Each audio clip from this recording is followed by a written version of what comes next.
Come down. Ooh, you make my high come down.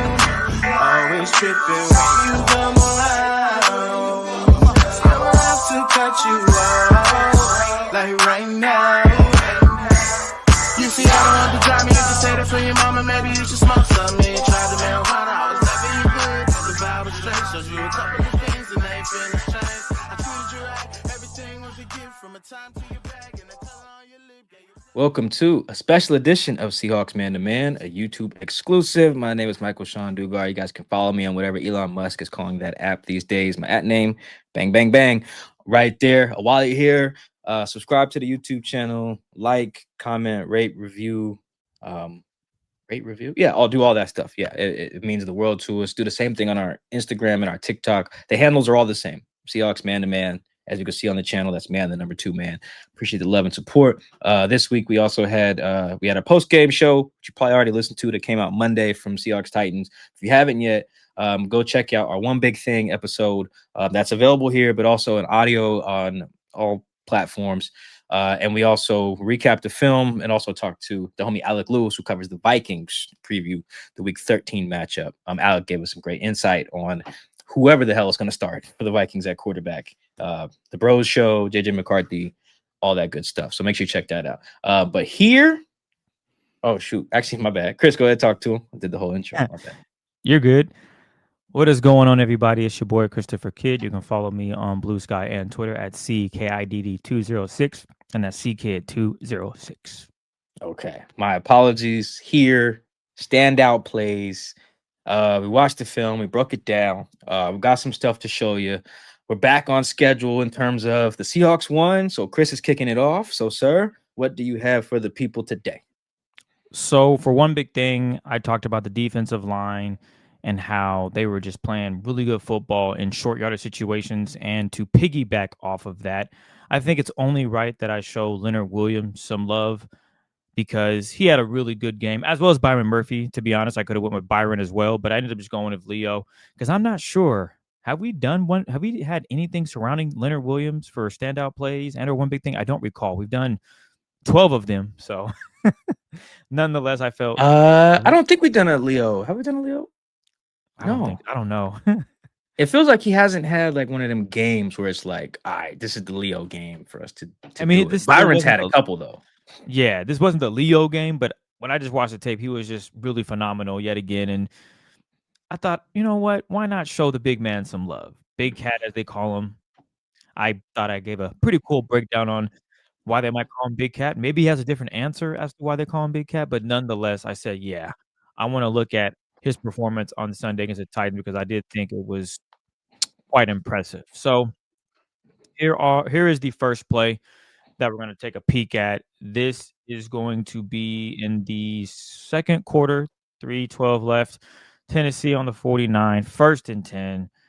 The Titans are coming out with their 11 personnel, so they're going to have 3 receivers. I know you guys can't see them all, but trust me, there's 3 receivers on the field, and they have the tight end and Tony Pollard at running back, and the rest doesn't really matter. But the biggest thing is you see what the defense is in right now. You have the defense nickel back. They're going nickel. So Nicky Monroe, as you can see, he is nearest to the left hash, right behind DeMarcus Lawrence. You then also have 99, who's lined up between the guard and right tackle, and then right next to him will be Byron, and then D. Hall on the edge there. With us from right behind him, Drake Thomas, and Patty O, as Mike McDonald loves to call Patrick O'Connell, and then number 39, that's Ty Okada. Man, he got to come up with some new nicknames. Yeah, Dicko, Patty O, just no more O's, Mike McDonald, no more O's. Come up with something different. Anywho, though, it's going to be a run play, and just watch Leonard, man. Watch number 99. Also, you can watch number 91 as well, and Byron Murphy, because they do a really good job of just staying in flow and not doing too much. Because in certain runs, maybe you want to do other people's job, which I talked about on the one big thing, but everybody's staying in flow. They don't panic. They stay in their rush lane as they're moving side to side, not getting bullied, and they only allow a 2-yard run. So I'm going to roll it here, and you'll just see at the snap, motion the guy, try to get some blocking downfield, and Leonard just takes on this chip block and moves out the way. And then look at that left arm. He's just moving another tackle like it's nothing. Gets his hand in there and is able to make a play for a 2-yard rush. And I want you to also watch Byron Murphy because he does a really good job as well. He takes on a double team, stands his ground, doesn't get pushed back. And this just shows the relationship that everyone is having when stuffing the run. Everyone does their part, does a really good job, and it's fleshed out. You would like number 52 to get off the block, but because Leo and 91 do such a good job of getting to their spot and holding their ground, they're able to make a play. And if this is blocked up really well, this could have gone for some damage. But needless to say, the D tackles did their part, and they did a really good job of making this stop here for a 2-yard run.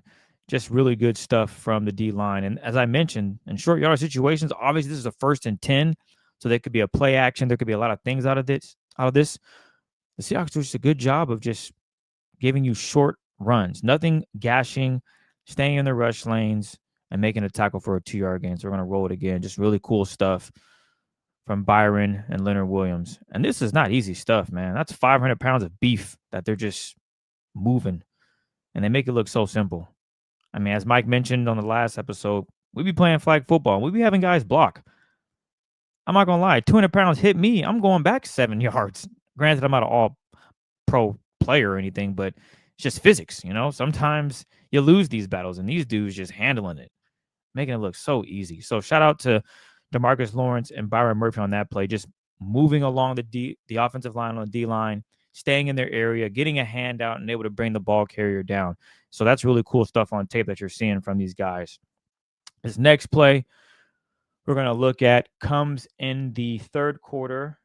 It's 3rd and 8, obvious passing down. And the Seahawks, if I'm not mistaken, they go dime here. So they got Devin Witherspoon, Rick Woolen, Josh Jobe, Nick Emenroy, DeAnthony Bell, because he's filling in for Tyler Carter that got banged up, and Kobe Bryant are all going to be on this play. And this just shows, one, good coverage, right? I think this just shows phenomenal coverage by the Seahawks. So showing a little love there. And Leo just being a monster. So I want you guys to actually, you're going to do 2 different things. The first thing we're going to do is you have a bunch formation to the left. All right. And as you can see, you got D Witherspoon, who is matching the guy in the middle receiver there. And then you got Reek on the far outside at the bottom of your screen. And then you see the D line there. You see a couple of guys standing up. That would be Byron Murphy. And I want to say no, it's not Lawrence. I want to say that's it's number 99, I think. That's Big Cat. So I'm going to go ahead and roll it. But I want you to watch, before we get to the sack, just watch the coverage that Witherspoon plays here and the depth that he does, because he basically covers 2 spots on this. He does a really good job. So he buzzes out to the flat.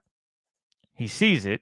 And right now, I'm not sure what Cam's looking at, but he clearly wants probably this guy that's he's running at Kobe Bryant at the hash, or he's looking for this, maybe it looks like could be an out route, stop route, you name it. He's looking for it.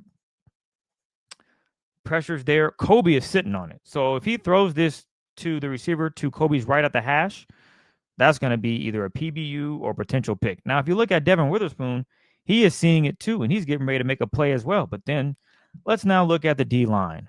That pocket is looking a little dangerous there. Can he see? Maybe, maybe not, but he doesn't like it. So what does Cam Ward do? He tries to get to his right, and Leo disengages. Oh, where you going? Surprise. So I want to run it back again and run in full speed so you can see it. Let me just try one more time. So you got a bunch of formations to the left. You got Witherspoon, Reek Woolen, and Kobe Bryant to the right side. So that's going to be on the bottom of your screen. At the top of your screen, you're going to have DeAnthony Bell. And you're going to have DeAnthony Bell. Who else is that? Nicky Manwari, Josh Jobe. And just watch the coverage again and watch how Leo disengages. Just a beautiful play there. I'll roll it back again. He wants it, but he's like, man, that's going to be a tough throw. It's like Spoon is playing 2 different spots. He could take the flat, and then he's like, ooh, okay, I can drop back into a zone, into this area here, cover 3 that is, and boom, there's nothing there. And then Leo does the rest. So I'll show it from the end zone angle so you can see Leo work, and then he does his celebration, which I love. So here's a better look at it. Flush, Bam. And you know what? Is that a stunt? Probably. We'll say it's a stunt. Nonetheless, though, Leo coming across. Just good work by the D line. Seahawks send 5-on-5, one of your one-on-one matchups.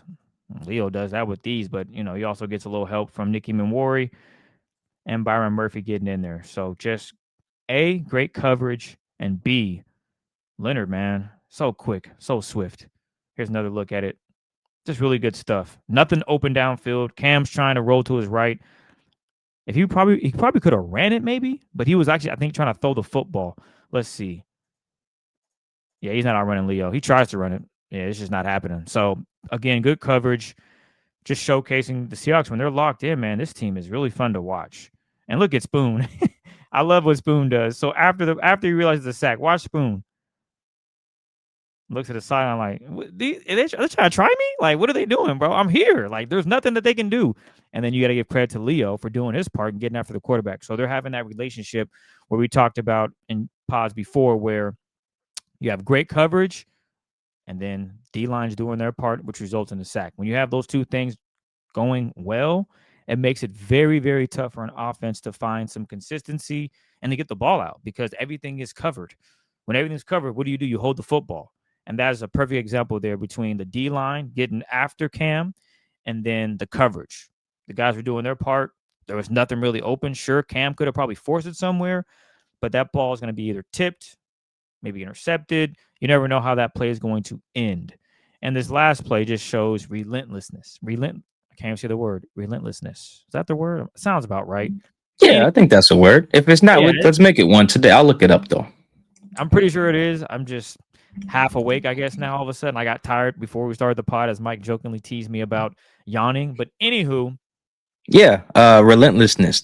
The fact of continuing in a cruel, severe, or extreme way.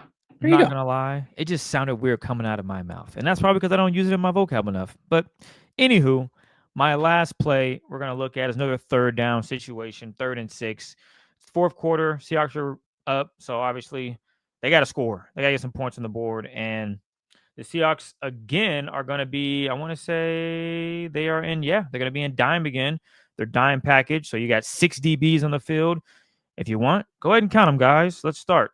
At the top of the screen, I believe that is, oh my gosh, that's Reek. Right next to him, I want to say that's Spoon. That's 2. You got the 2 safeties, 3, 4. You got Nicky Minwori, who is hash at the bottom of the screen, per se. And at the bottom of the screen, you got Josh Jobe.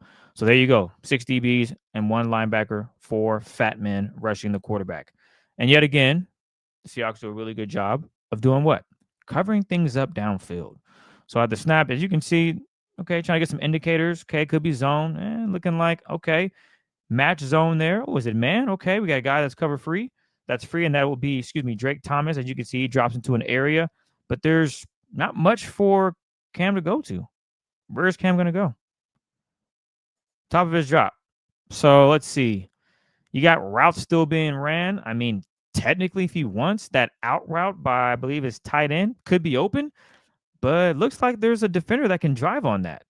Oh, what do you know? He's driving on that. So now Cam, he's already like thinking, shoot, that's not going to work. And look at number 53, Boye Mafe. Nice pressure there. The middle's being pushed back. Cam is feeling the pressure. He's thinking, damn, ain't nothing open. You got 2 high shell. So we got man-to-man, 2 high, safeties over the top. Where are you going to go with it? Ooh, you're going to try to escape. And that's where we call this effort play. And a nice little shove. So here's a better look at it. Nicky Minwori's taking the running back. Ooh, Boye Mafe and Derek Hall on the edge. You got Leo and Byron up the middle. I think that's a recipe for disaster. And it is. Tries to escape. So you got 2 300-pound linemen chasing after you. And he's trying to throw it. Oh, I know that hurt. He got a beating on Sunday against the Seahawks. I'm not going to lie. I should have counted how many times he got hit. He took a beating. And I know he was sore the next day because they was teeing off on young boy. So here it is again. Just great coverage. Look at that. Bam. There is nothing open. Nothing. Just great coverage. And then nice little shove. Everybody on the sideline, hey man, you can't do that. What are you complaining? Hey man, it's football. He was inbounds when he threw it. We're gonna play a little physical. You know, I'm not sure what Drake Thomas is doing. He's free running around, so we gonna let it rock. It looked like it's 2-man high. It looks like they're covering man to man, but I'm not sure what Drake is doing. He's just doing what he wants, which is fine because there's nothing open, so it all works out. But anywho, I just want you guys to look at the D line, the pressure, great pressure, and then just reminding them we're here, man. We're here. One more look at it. Oh, this is beautiful. A little motion. Like he really wants this out route to the tight end. He wants it. But I believe that Spoon, he's sitting right on it. You're not, you throw that, it's getting tackled for a small gain, PBU, you name it, and he has to escape to his right. And the fat man say, "Come here, little guy. That's cute, but we're not gonna let it slide, bro. We're gonna put you on your back, man. We want you to feel us every time, every snap." And that just goes to show you Mike McDonald's mentality for this defense. They play physical, they play hard. Because I mean, that was my biggest pet peeve last year. The guys play hard. The guys play hard. Well, you know what? That's a hard play right there. That's effort. And you see it time and time again, whether it's with the D line, whether it's with the secondary. This team, they're always giving their all, no matter what. 3rd and 9, 4th down, you name it. And they showed it there. So shout out to Leo and that D line. I guess we kind of tied in Byron Murphy a little bit, and even Devin Witherspoon on a couple on that. On the second play that I showed you guys where Leo got the sack, but you just saw the coverage downfield was so good that it forced Cam to hold the football and take a sack there. So overall, just looking back at it, just saying, you know what, Leo, you had a pretty good game on Sunday against the Titans. And those are a couple of plays that stood out to me that said, yeah, Leo, you sure did. So those are my standout plays from week 12 against the Tennessee Titans. As you know, got a stat for you, as always. You mentioned how many times Cam got hit. The Seahawks had 11 quarterback hits on Cam Ward on Sunday, according to PFF. The leader in quarterback hits, drum roll please, Leonard Williams with 4. So there you go, Leonard with 4 in the game. Who else had multiple? D-Law had 2. D Hall had 2, and then Murph with 1, Patty O with 1. Oh, Mike Mo had 1. I forgot about that. They had a pressure rate of 19%, which actually, it's high. They had a lot of pressures, but they also had a lot of pass rush snaps. Like I think Cam dropped back quite a bit, which makes sense because they were trailing pretty much the entire game. Yeah, Cam threw 42 passes. But I think he had like 50 dropbacks or something like that because he got sacked. He ran a couple times. Like, yeah, he was back there under duress, man. They was on. I think they had like 40 pressures or something like that. Good God. Let me see here. Titans. Cam Ward had 51 dropbacks. Yep. Sounds right.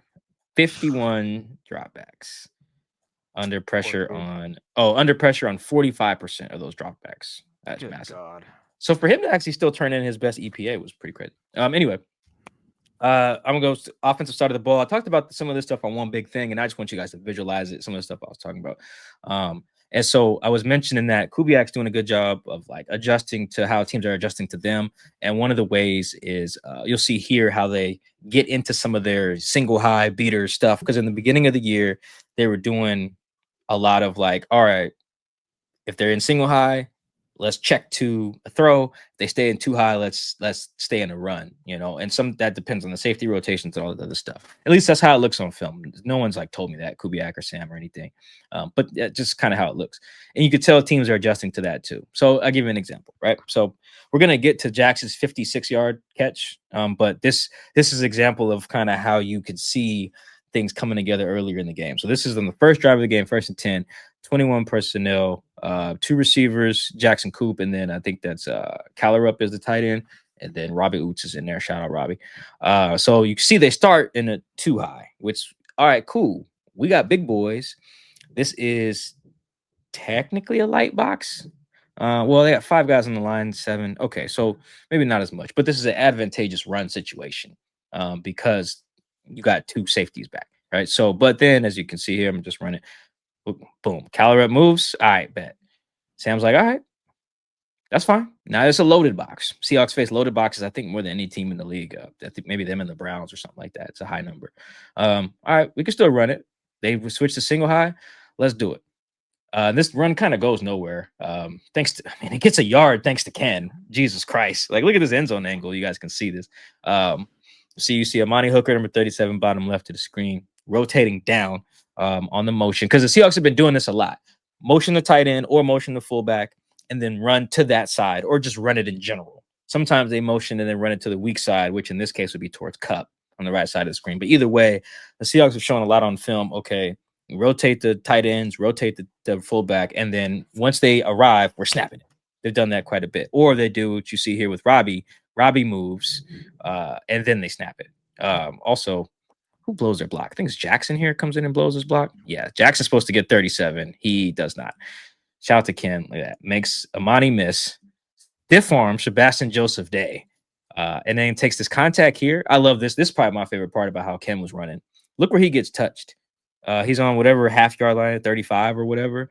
But look where he ends up falling.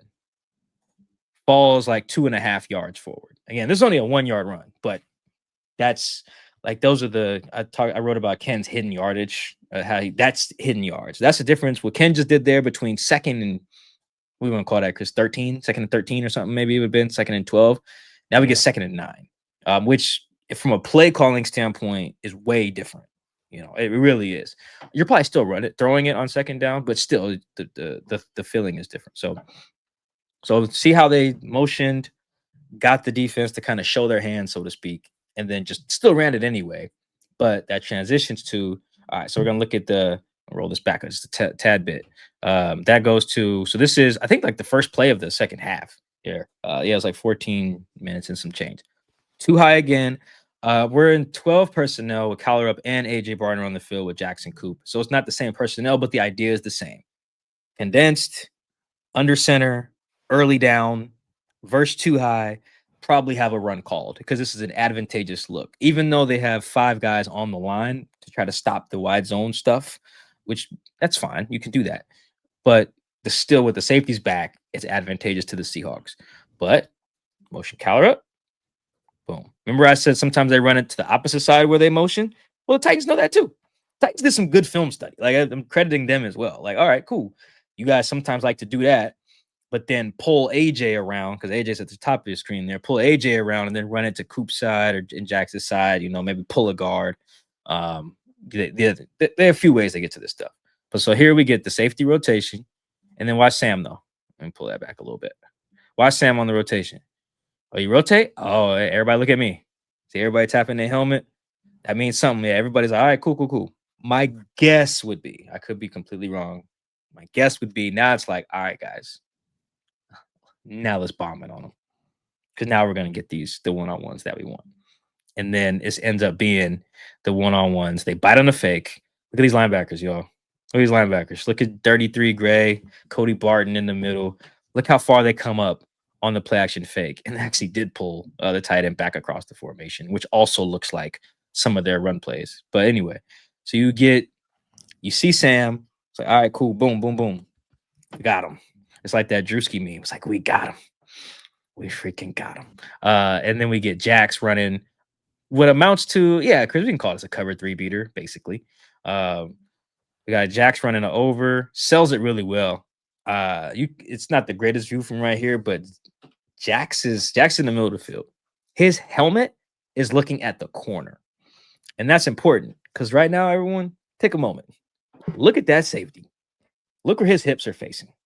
They are basically, and this is after Jax had the 63-yard touchdown. So they're basically like, oh, he's doing that again. Trying to hit us with that corner out. No. We got beaters for everything. Watch this. Skirt. Oh, boy. Yeah, that's what this is why when safeties get scouted, you're looking at their hips, see if they can turn. And this is a young boy. I think Kevin Winston is the safety's name. He had a decent game, but it's tough sledding out here. And this ends up being just a great ball to Jax here. So I'm gonna show this again because this is really good. This is really good stuff. So we get the motion and then we get the rotation. It's like, all right, cool. He's ready. They're ready to fit this run up. Not gonna get run on. It's an early down. 12 personnel. It's like, nope, we're here. We got Jax basically on a free release, and then we got covered 3 beaters for that. Or single high beaters, whatever they want to call that look. And shout out to him for not giving up a touchdown, I guess. But yeah, that's poor guy. But yeah, Kubiak's doing a good job, man. Passing game coordinator Jake Peets. It seems like this offense has a lot of like if then stuff. If they're in this, then we do that. Bevel's offense used to have that as well too. I remember when I was doing my research for the book, I remember some of the guys were telling me like, yeah, some plays would be like, okay, if the safety bails, then we run it like this. Safety comes down, we run it like this. If the corner presses us, we run it like this. If the corner is off, we run it like this. So this kind of reminds me of Bevel's offense a little bit. Shoddy didn't seem like as so much, but Bev, yes. And this is in the red zone. This is another good example, I think, of Kubiak, Jake Peets, their pass game coordinator, and then obviously Sam, but just working to test the rules, of what the guys have, what the DBs have, because that's how defense works. Everybody got rules. You got zones, you got principles on how you're supposed to read stuff out. And if you know that and understand it at a high level, you can get the guy who's leading the league in receiving yards wide ass open, which is what they were doing in this game. It's 2nd and 14 with about 9 seconds left in the first half. So we got Jackson is backside of the play to the far side of the field. We got Rashid Cup and looks like AJ Barn at the top of the screen there. So there's your strong side of the formation up at the top. Like that's where your danger is. In theory, if you're a Titans, like, well, this is double Jacks on the backside. Well, no, because you guys have rules. And Sam does a good job here of not only understanding their rules at the safety where the eyes got to be, but also using that against him. And I'll show you Sam's eyes from the end zone angle here. But so Sam starts off looking to the bunch side. Got AJ running some type of out, Cup and Shaheed going vertical. So that's occupying 4 guys, but also look at where the safety to Jackson's side is. His eyes are there too, because that's where Sam's eyes are. Like Sam knows, okay, he's gonna be reading my eyes. Trying to maybe worry about like a dig route or a post coming, maybe Cup running a post. I don't know. That would actually be bad film study to expect Cup to run like a post there. Me and Chris have been watching a lot of film this year. Cup on vertical routes is virtually non-existent, as it should be. That's not his bag right now. It's the underneath stuff. That's why you trade for Shaheed, because Cup going vertical, teams have not been worried about that all year, nor should they be. He's better at other stuff. Like even on this play, I don't even think he gets open. But Sam uses the rules against him. It's like the play is really for Jax, I'm sure. So you manipulate that safety, go to the strength, and come right back and move him just a little bit to get Jax open. And this ends up being a really great play by that corner, I think 35. But to get Jax that look required like understanding, all right, this is how they're probably going to cover it if we do this, and this will get Jax open. This will get our best guy the ball. So you can see it better from the end zone view. So we're going to watch Sam's helmet. Watch his helmet. Here. We're here. Amani Hooker to our top right. Poor guy. He had a rough day. He's actually a decent player, but yeah, just a tough day. The Titans, if the Seahawks don't pay Kobe Bryant, they should probably just pay Kobe a lot of money, because they could use some safeties. But anyway, so we got Sam's eyes there going to the bunch side, and the safety follow. Look at Amani. He was on the other side of the hash, and now he's moving all the way over. Silly goose. We're throwing to Jax. That's what we do. We're the Seattle Seahawks. Throw the ball to Jackson Smith and Jiggle. Sam resets. Yeah. Oh, I'm here. Good pass pro, by the way. Look at his pocket. Look at that pocket. Everyone hates Anthony Bradford. Let's watch AB here. Nope, we here. Oh, yeah, we here. Yeah, look at that. Everybody hates him, Chris, but he had a good game. He had a really good game, actually, I thought. And that's a dot. But you see how moving the safety was important there, because otherwise Jax could get cracked in the head or something. It could be a dangerous play. So he ends up, again, he gets pushed out, but I thought that was here. Let me see it again from the end zone angle. I just thought that was a really good play. Like, yeah, you manipulate the safety, understand, like, all right, this is how they're going to play it. Here's how we can get Jax open. We know Jax going to win on the route. That's never the problem, like ever. Jax is open all the time. And then they come back to something similar. This is crazy. This is the play I talked about on One Big Thing as well, because this is where I'm actually like, I get the design and I get why it worked. But this is where I think Shaheed's going to start mattering, because on this play, all right, I'm going to just roll it through and you guys can see this ends up being Jackson's 13-yard touchdown. So They occupy the safety with the over route by Cody White. Jax wins on the route, and he's just wide open. But I think what we're gonna see here, and it'll be interesting to see how teams start playing this. So we got 21 personnel. Is that Robbie Oots in the game? Yeah, Robbie Oots is in the game. Cody White. It's actually a 6 lineman. So this isn't 21. What would this be? 20 personnel, technically, right? Am I got that right? Because there's no tight ends on the field at all. Yeah, 2 running backs and 0 tight ends.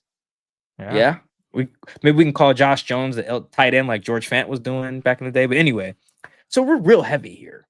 And we'll see. What was it down in distance here? 2nd and 3. So short yardage.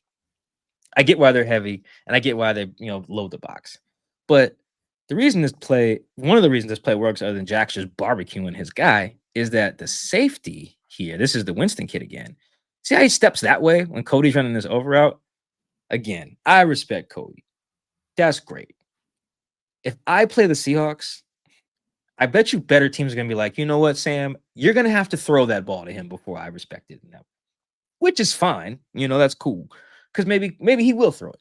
Maybe in the next game, the Vikings like, yep, cool. You run something like that, we'll let you have to force that. Anyway, he's covered anyway because of the other corner. But the safety respects that more than I think you would imagine teams doing in the future. But they took a good advantage of that. That's his rules. No over routes. I get it. You in the middle of the field, our guy run a route in the middle of the field, that's on you. Because if Cody scores, you're getting yelled at in the film room. But this is the Seahawks understanding how that kid's probably going to play it. I keep calling him a kid. I don't know how old he is. But, and all right, ultimately, we want to get the ball to Jax. And Jax does a good job selling the head fake. I mean, look at Jax bottom of the screen here. His helmet is to the Titans sideline, basically. And this poor guy, Womack, number 35. Oh, that's tough. That's tough. See ya. Poor man. That's so bad. That's really bad coverage. That's awful. But let's see it from the end zone angle. You get a good deal of what I'm seeing here. With the safety manipulation. So you get the fake. Boom. See how he steps a little bit to Sam's left on that? Let me show this again. See that? Buddy. I need to make Sam throw that. I'm cheating to Jax. Teams are going to start cheating to Jax. If you guys are wondering, well, how are they going to start defending Jax? He goes crazy. This is how. They're going to run stuff like this. And that safety's going to say, buddy, if you throw it to 82, God bless you, and 82. I'm over there by 11. And that is, folks, what teams are going to start doing, I would imagine. Because you have to. Otherwise, you lose. And then Sam just throws, boom. That's a lot of space. But you see how much space you create when you move them like that. So good design. Breaking their rules a little bit, so to speak. And then Jax running a great route. Yeah. And then last one, Jax doesn't get the ball here. This is actually, if you guys were wondering, I want to throw this in here too because it accomplishes showing you guys 2 things. This last thing real quick is 1st and 10 in the 4th quarter, I think. It's a shot play to Shaheed, actually. So Shaheed's going to be at the bottom of the screen. Jax is at the top. We are in 12 personnel. Elijah and AJ, our tight ends, standing next to each other by Rashid, bottom of the screen. So watch, just play this through. We're just going to watch Shaheed here. Watch him at the bottom. It's a play action fake. And they're trying to get Shaheed on like a post or what do you want to call that? It's just a go route, I guess. Yeah, sure. They want to get on him deep. It doesn't matter. Deep ball. Look at all that attention, though. That's 2 guys 30 yards down the field with Shaheed, right? But what did that open up? Look in the middle of the field right now. That is the number 1 receiver in the NFL, butt naked ass open in a game where he already has over 150 yards, I think, at this point. He's still open. Again, because they got rules.